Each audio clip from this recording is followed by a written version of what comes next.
Pushpa education में आप सभी स्टूडेंट्स का हार्दिक अभिनंदन है। तो उस तरह से ये टॉपिक पूछ लिया जाता है। तो बच्चों मैं अभिवृद्धि और विकास में अंतर मानसिक, सामाजिक या संवेगात्मक, शारीरिक, मानसिक, संवेगात्मक या सामाजिक। अब आप कहेंगे ये आपने पहले संवेगात्मक बोला, फिर सामाजिक बोला, सामाजिक फिर पहले बोला, फिर संवेगात्मक बोला। तो ये दोनों साथ साथ चलते हैं, ये दोनों आगे पीछे हो सकते हैं, लेकिन जो शारीरिक है, मानसिक है, संवेगात्मक है और सामाजिक, ये चारों इस तरह से सीक्वेंस में आएंगे। ये आप ध्यान में रखिएगा।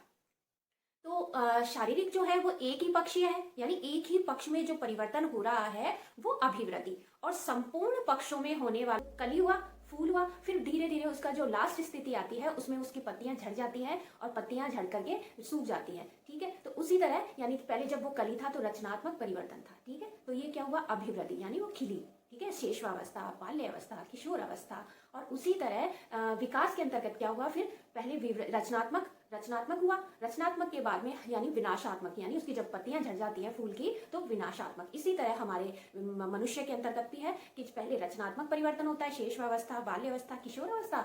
उसी तरह फिर बाद में जब प्रौढ़ अवस्था, वृद्धावस्था आ जाती है और लास्ट में हम मृत्यु को पहुंच जाते हैं, तो वहां हमारा विनाशात्मक परिवर्तन। इसी तरह मैंने आपको सारा जो अभिवृद्धि और विकास के बारे में मैंने कंप्लीट आपको बता दिया है। रिवीजन कर लेते हैं हम। तो अभिवृद्धि क्या है और विकास क्या है। तो अभिवृद्धि एक पक्षीय और विकास बहुपक्षीय है। संकुचित प्रक्रिया, व्यापक प्रक्रिया। एक संपूर्ण जो एक पक्ष में जो परिवर्तन होता है वो अभिवृद्धि, और संपूर्ण पक्षों में जो परिवर्तन होता है वो विकास। ये परिमाणात्मक होता है, मात्रात्मक होता है, संख्यात्मक होती है अभिवृद्धि, लेकिन परिमाणात्मक और गुणात्मक जो परिवर्तन जो है वो है विकास। इसमें रचनात्मक है, और ये जो विकास है रचनात्मक और विनाशात्मक है। विवृद्धि है, और इसमें विवृद्धि और हास सूचक है।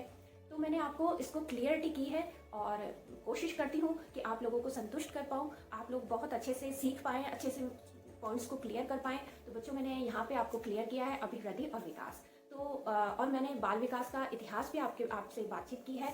तो साइकोलॉजी से अन्य जो बातें हैं, महत्वपूर्ण पॉइंट्स हैं, मैं आपको बहुत सरल भाषा में बताऊंगी। तो यहीं पे हम आगे आने वाली वीडियोस में देखेंगे। तो नमस्कार।